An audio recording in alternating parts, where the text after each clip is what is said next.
Hallelujah, good morning. एक और शानदार दिन प्रभु ने हमें अपने अनुग्रह से दिया है कि हम मिलकर इस कार्यक्रम के जरिए प्रभु के वचनों को सुने। इसके लिए प्रभु की स्तुति करते हैं। यहूदा के राजाओं के बाद आज से हम इस्राएल के राजाओं पर बात करेंगे। प्रभु अपने वचनों से हमें तृप्त करेंगे। प्रार्थना। पवित्र पिता, आपका धन्यवाद प्रभु, आपने अपनी दया से हमें चुना है, हमें उद्धार दिया है, याजकों के समूह का भाग बनाया है। लेकिन हम बार बार भटक कर आपसे दूर चले जाते हैं। हम बार बार आपको धोखा देते हैं, आपको दुख पहुंचाते हैं, यह स्वीकारते हैं। प्रभु, अपनी सामर्थ्य पर नहीं, आपके अनुग्रह पर आधारित होकर आगे बढ़ने का अनुग्रह हमें दें। आज दोबारा अपने वचनों से बात करें। यीशु के नाम से प्रार्थना मांगते हैं, आमीन। प्रभु परमेश्वर की स्तुति हो। आज से हम इस्राएल के राजाओं पर चर्चा करेंगे। यह इस्राएल और यहूदा के राजा क्या हैं? क्या ऐसा पूछ रहे हैं? जब परमेश्वर ने प्रजा से कहा, मैं ही तुम्हारा राजा हूं, प्रजा कहती है कि नहीं, हमें भी राजा चाहिए। प्रजा की बात को सुनकर परमेश्वर ने सर्वप्रथम शाऊल को राजा नियुक्त किया।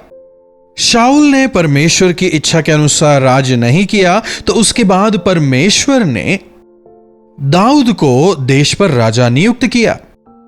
उरिया की पत्नी के उस एक घटना को अगर हम छोड़ दें, उसके अलावा दाऊद अपने जीवन में कहीं भी विफल नहीं हुआ। विशेष करके वो परमेश्वर के प्रति जलन रखने वाला, परमेश्वर के प्रति विश्वास योग्य रहने वाला व्यक्ति रहा दाऊद। दाऊद के बाद परमेश्वर ने उसके पुत्र सुलेमान को देश पर राजा नियुक्त किया। सुलेमान ने भी अच्छी तरह आरंभ किया। शासन चलाने के लिए वो परमेश्वर से ज्ञान मांगता है, परमेश्वर उसे आशीष देते हैं और सुलेमान तमाम चीजों में वृद्धि करने लगता है। उसका काफी नाम होता है, धन संपत्ति उसके पास बहुत अधिक थी, उसने बहुत अधिक कीर्ति पाई। लेकिन बुढ़ापे के आते आते अपनी उस कीर्ति को, अपनी उस बुद्धिमत्ता को परमेश्वर की महिमा के लिए इस्तेमाल में लाने के बजाय धीरे धीरे करके वो परमेश्वर से अपनी वृद्धावस्था में दूर चला जाता है। अपने जीवन काल के अंत में मन फिराकर दोबारा परमेश्वर के पास आता है। सब कुछ व्यर्थ है कहता है, लेकिन तब तक उसका अंत आ जाता है। उसकी मृत्यु के बाद उसका पुत्र राजा बनता है। मेरा इस प्रकार मानना है कि जब रहोबियाम बड़ा हो रहा था, उसने अपने पिता के ऐश्वर्य को देखा होगा, उसकी महिमा को देखा होगा। इस दौरान उसका पिता सुलेमान जो है वो परमेश्वर से दूर जा चुका है, इसलिए उसका प्रभाव जो है रहोबियाम पर अधिक रहा। इसलिए जब रहोबियाम राजा बनता है, घमंडी हो जाता है और जब वो अपनी मर्जी अनुसार राज्य चलाने की कोशिश करता है, देश दो भागों में बंट जाता है। 12 में से 10 गोत्र जो थे वे अलग हो जाते हैं और 2 गोत्र अलग हो जाते हैं। परमेश्वर अपने भविष्यवक्ता अहिया को भेजते हैं। अहिया परमेश्वर के वचन को लाता है, कहता है, मैं इन 10 गोत्रों को अलग कर रहा हूं। और सुलेमान के समय में एक विश्वास योग्य सेवक जिसका नाम यरोबाम है, उसके सुदूर्प इन 10 गोत्रों को मैं कर रहा हूं। और दाऊद की वजह से, दाऊद को दिए वायदे की वजह से यहूदा और बिन्यामीन गोत्र, यह दोनों जो गोत्र हैं, यह एक भाग में या देश में रहेंगे जो यहूदा का राज्य कहलाया, या फिर इसे हम नॉर्दर्न किंगडम या उत्तरी भाग के तौर पर भी जानते हैं। और फिर बाकी बचे जो 10 गोत्र थे, उन्होंने यरोबाम को राजा बनाया, जो कि इस्राएल या दक्षिणी भाग कहलाया। इस प्रकार 2 भाग हो जाते हैं। एक में यरोबाम, दूसरे में रहोबियाम राजा था। उत्तरी भाग में रहोबियाम, दक्षिणी भाग में यरोबाम राजा था। फिर राज्य चाहे दक्षिणी हो या उत्तरी, राजा चाहे कोई भी हो, बिना परमेश्वर की सहायता के कोई भी सही तरह से राज्य नहीं कर सकता। वचन हमें बताता है ना, मन जो है सबसे अधिक धोखा देने वाला है, उसमें असाध्य रोग लगा है। इस्राएल में यरोबाम भी परमेश्वर से दूर चला जाता है। दाऊद के वंश का ना होने के बावजूद परमेश्वर यरोबाम को चुनते हैं, क्योंकि अपनी जवानी के दिन में इसने परमेश्वर के कार्य से प्रेम किया था। एक बार देखिएगा, पहले राजा की पुस्तक 11वें अध्याय की 28वीं आयत से मैं पढ़ना चाहूंगा। लिखा है, यरोबाम बड़ा शूरवीर था और जब सुलेमान ने जवान को देखा कि यह परिश्रमी है, तब उसने उस युवक को यूसुफ के घराने के सब काम पर मुखिया ठहरा दिया। यूसुफ के घराने वाले जो भी काम करते थे उन तमाम पर इसे मुखिया ठहराया। यह नौजवान जो है, यह शूरवीर है, शक्तिशाली है, परिश्रमी है, यह देखकर सुलेमान ने उसे मुखिया ठहराया। इस नौजवान को सुलेमान एक अधिकारी बना देता है। सुलेमान के शासनकाल के दौरान यह नौजवान एक अधिकारी है। पहले एक कामगार था और वहां से अधिकारी बनाया गया, क्योंकि इसने परमेश्वर के कार्यों को काफी समर्पण के साथ किया था, विश्वास योग्यता के साथ किया। देखिए, जो कोई मेहनत करते हुए काम करता है उन्हें प्रभु आशीष देते हैं। आलसियों को प्रभु नहीं चाहते।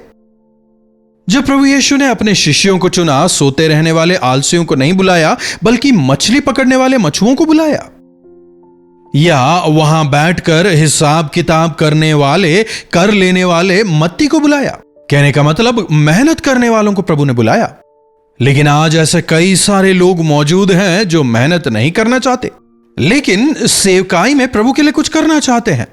सांसारिक बातों के लिए, सांसारिक कामकाजों के लिए वे लोग मेहनत करने को तैयार हो जाते हैं, लेकिन सेवकाई में मानो उन्हें लगता है कि मेहनत करने की जरूरत नहीं। सेवकाई फूलों की सेज नहीं है। प्रभु मेहनत करने वालों को चाहते हैं, विश्वासी लोगों को प्रभु चाहते हैं। आज सेवकाई अच्छी तरह आगे नहीं बढ़ रही।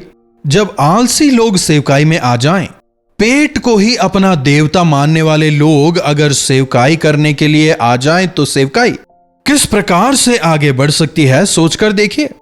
प्रभु का नाम और अधिक दूषित ही हो रहा है, उनके नाम को महिमा नहीं मिल रही। तो ये यरोबाम एक मामूली अधिकारी था, लेकिन परमेश्वर ने अपने अनुग्रह से उसे चुना और भविष्यवक्ता के जरिए उसे यह वचन पहुंचाया कि 10 गोत्रों पर तू अधिकारी होगा। इसी अध्याय में इन तमाम बातों के जिक्र को आप देख सकते हैं। अहिया भविष्यवक्ता आकर उससे यह वचन कहता है। सुलेमान ने उसे उस स्थान पर नहीं पहुंचाया था, बल्कि परमेश्वर ने उसे उठाया था। परमेश्वर ने उसके परिश्रम को देखा, परमेश्वर ने उसकी वीरता और उसके सामर्थ्य को देखा, और फिर परमेश्वर उसे 10 गोत्रों पर राजा नियुक्त करते हैं। साथ ही साथ उसे बताया भी कि क्यों इन 10 गोत्रों को दाऊद के वंश से निकाल कर तुझे दे रहा हूं। वे पराये देवताओं की ओर फिर गए, उन्होंने मुझे काफी अधिक क्रोधित किया, लेकिन तू मेरी महिमा करना कहकर उसके हाथों में सौंपा। इस्राएल 2 भागों में बट गया है, यहूदा और इस्राएल, और 10 गोत्रों वाले इस्राएल के भाग पर अब यरोबाम राजा बन गया है। अचानक से इसे डर सताने लगा, क्योंकि परमेश्वर का जो भवन था केवल एक ही जगह पर था। आज की तरह जगह जगह आराधनालय नहीं थे। पुराने नियम में एक उक्त स्थान नियुक्त किया गया जहां सुलेमान ने परमेश्वर के लिए भवन बनाया था। सब लोग वहीं पर आकर परमेश्वर की आराधना करते थे। न केवल यहूदी बल्कि अन्य जाति भी वहां आकर परमेश्वर की आराधना करते थे। तो यह आराधनालय जो है वो यरूशलेम में था और अब वो यहूदा के राज्य के तहत चला गया है। तो यरोबाम को लगने लगा कि अगर मेरे देश के लोग आराधना के लिए यहूदा को जाएंगे, हो सकता है यहूदा का राजा मेरे निवासियों को अपनी ओर फेर ले। ऐसा डर उसे सताने लगा। आज के परिप्रेक्ष्य में अगर हम देखें तो लगभग कुछ ऐसा ही नजर आता है ना। अरे वहां पर एक देवता है ना, तो हमारे देश में ऐसा देवता क्यों ना हो कहकर अपने यहां कुछ और कर लेते हैं। परमेश्वर का नाम लेके व्यापार करते हैं। अरे हमारे चर्च के विश्वासी कहीं और ना चले जाएं कहकर यहां एक ब्रांच, वहां एक ब्रांच, हर जगह एक ब्रांच। तो फिर अविश्वासियों में और विश्वासियों में फर्क क्या रहा? परमेश्वर इसे पसंद नहीं करते।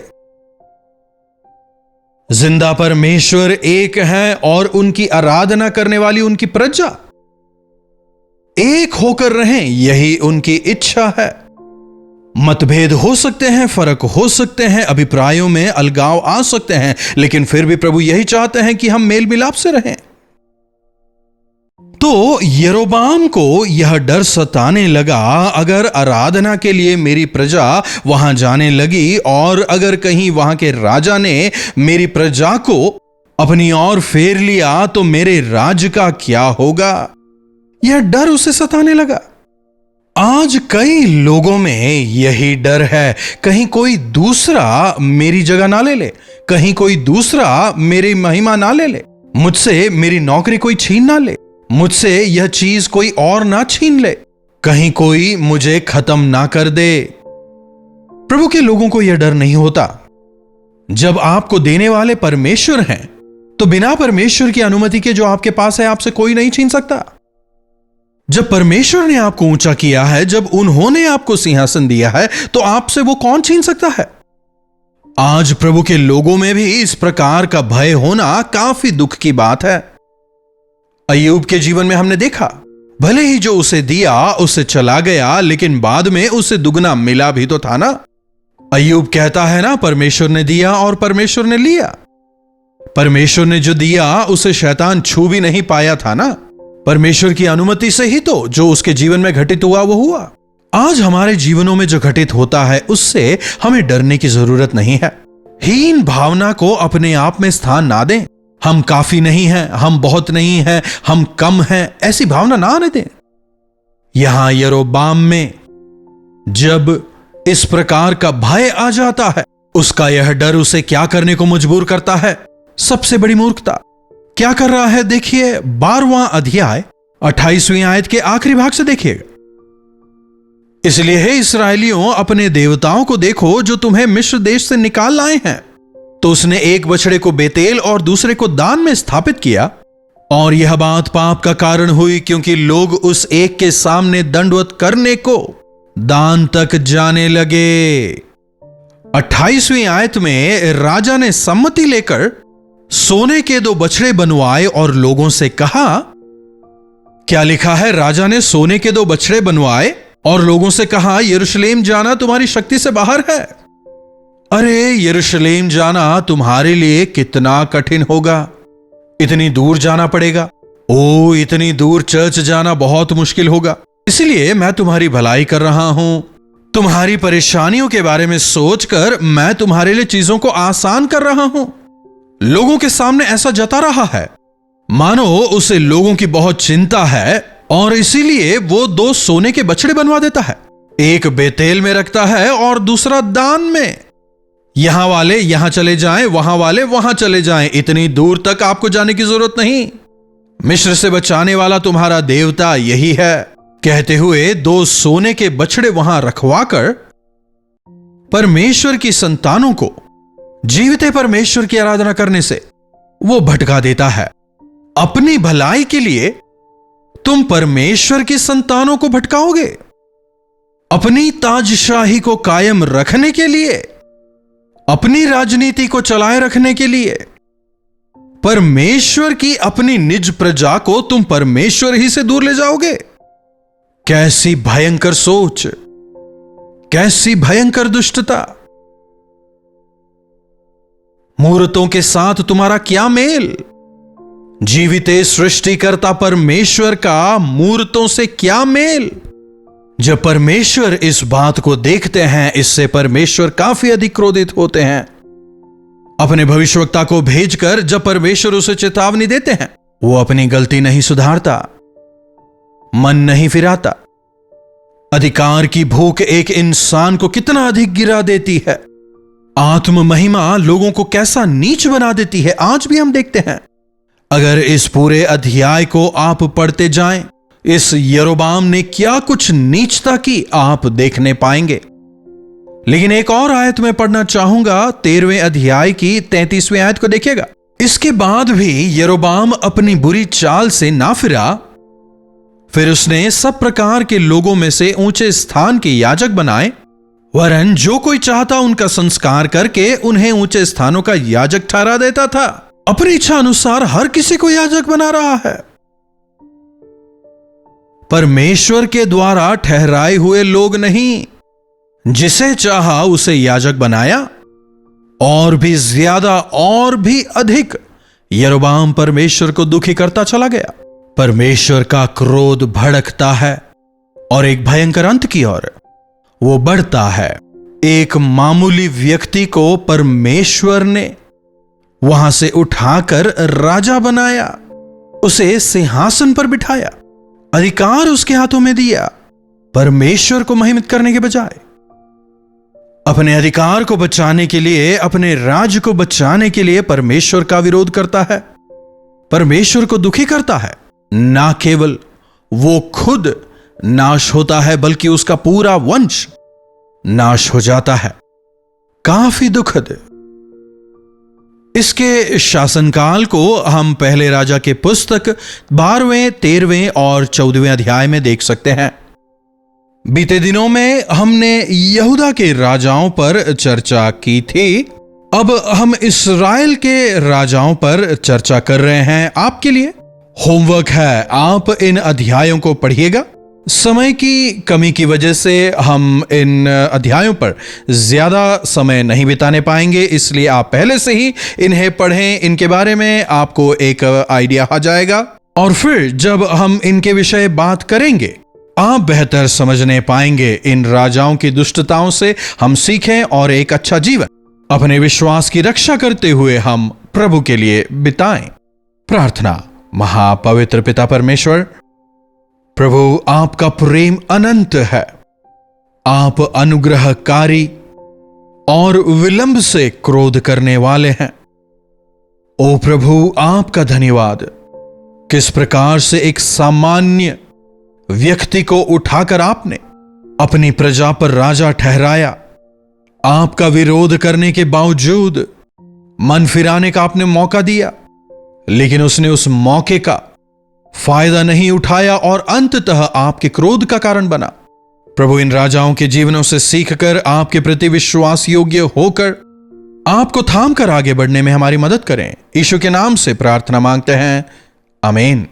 अब हमारे पिता परमेश्वर का प्रेम, प्रभु यीशु मसीह का अनुग्रह, पवित्र आत्मा की संगति और सहभागिता हमें से प्रत्येक के साथ आज, कल और सर्वदा बनी रहे। आमीन। प्रभु परमेश्वर की महिमा हो। अपने प्रार्थना विषयों को आप हमें 9884907779 पर व्हाट्सएप, वॉइस मैसेज या फिर टेक्स्ट के जरिए भेज सकते हैं। अगर आप चाहें तो कॉल करके भी आप हमसे बात कर सकते हैं। चैनल को आप सब्सक्राइब करें, लाइक और शेयर करना भी ना भूलें। इन्हीं वचनों के साथ आज मैं आपसे विदा लेता हूं। प्रभु आप सबों को आशीष दें। कल्वरी दर्शन, ये है प्रेम के दर्शन, यीशु प्रेम के दर्शन। कल्वरी दर्शन, ये है प्रेम के दर्शन, यीशु प्रेम